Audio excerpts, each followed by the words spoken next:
नमस्कार दोस्तों, अनुपमा भक्ति चैनल में आपका स्वागत है। शनि मार केस क्या है? इससे बचने के लिए कौन से उपाय करने चाहिए?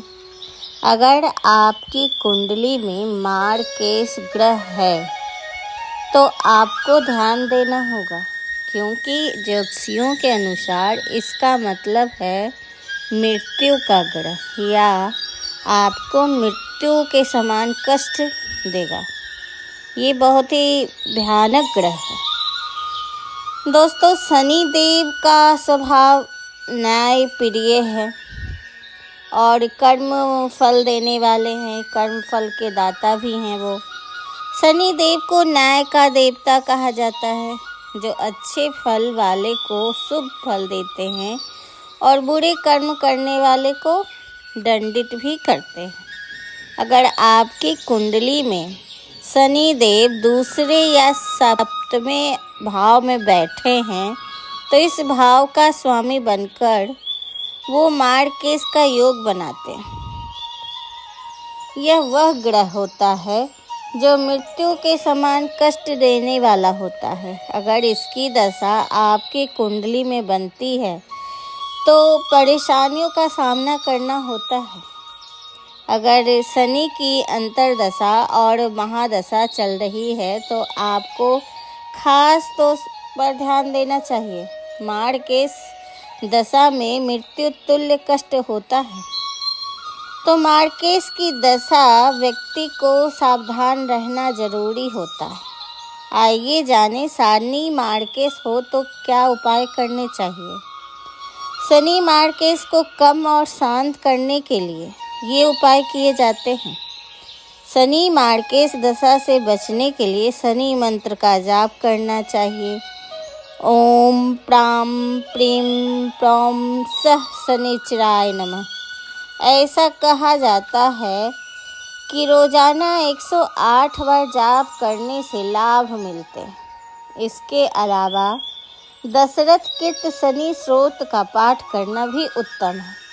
हर शनिवार को छाया दान करना चाहिए।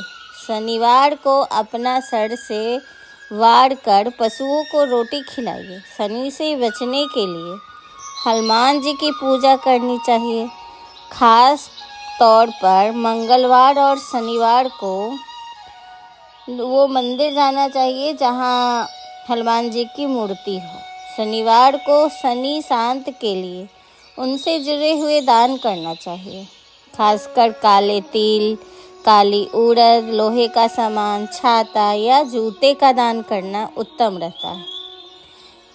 उस दिन पीपल में, यानी शनिवार के दिन पीपल में सुबह ब्रह्म मुहूर्त में जल डालें और दीपक जलाएं शाम में। दोस्तों, शनि देव कौन है? इनके पिता का नाम सूर्य देव और उनकी पत्नी छाया के पुत्र हैं। शनि देव का रंग काला है क्योंकि वे छाया से उत्पन्न हुए हैं। पुरानी मान्यताओं के अनुसार एक बार उनकी पत्नी चित्ररथ की कन्या ने पुत्र प्राप्ति की इच्छा के लिए शनिदेव से प्रार्थना की, लेकिन शनिदेव कृष्ण भक्ति में लीन थे।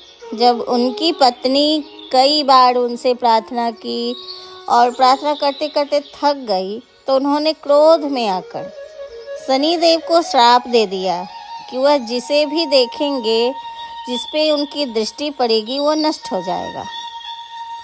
एक अन्य कथा के अनुसार जब गणेश जी का जन्म हुआ तो सभी देवताओं उन्हें आशीर्वाद देने पहुँचे। शनिदेव भी गए, पर वे गणेश जी को नहीं देखे। पार्वती माता को अपने पुत्र का अपमान लगा। उन्होंने शनिदेव से इसका कारण जानना चाहा।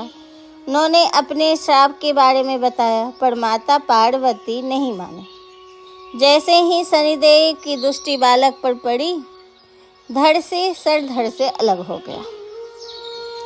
हाय तौबा मची। फिर सभी देवताओं ने हाथी के बच्चे का सर जोड़ दिए, जिससे गणेश जी का नाम गजानन पड़ा और उनकी सूढ़ हो गई।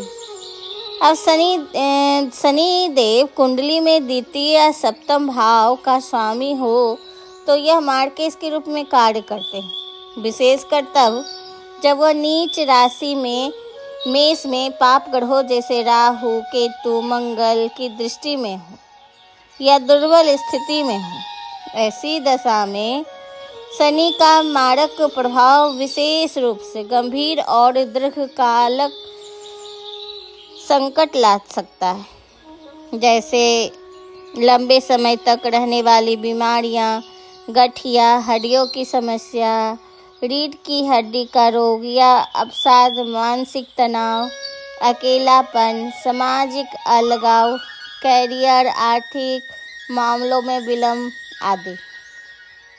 शनि का मारक प्रभाव हर स्थिति में घातक नहीं होता है। जब शनि उच्च राशि तुला में स्थित हो तो योग कारक ग्रह में कार्य करते हैं। शुभ ग्रहों के साथ दृष्टि संबंध हो तो ऐसे में मृत्यु नहीं देता, बल्कि दीर्घायु जीवन में स्थापित हो जाता है। अनुभवजन्य परिपक्वता प्रदान करता है। कई बार ऐसे योगों में शनि दान, धन, सम्मान और न्यायिक स्वभाव भी देता है। दोस्तों, ये सारी जानकारी पर हम दावा नहीं करते हैं कि ये पूर्णतः सत्य है, पर सटीक है ऐसा नहीं कह सकते। अधिक जानकारी के लिए आपको इसके अगर मार्केस है तो इसके विशेषज्ञ जो हैं उनसे संपर्क करें। तो आज का बस इतना ही। आपको ये कैसा लगा हमें कमेंट करके बताइए। अगर ये वीडियो आपको पसंद आ रहा है तो प्लीज़ हमें सब्सक्राइब करिए और हमारी वीडियो को ज़्यादा से ज़्यादा देखिए। नमस्कार।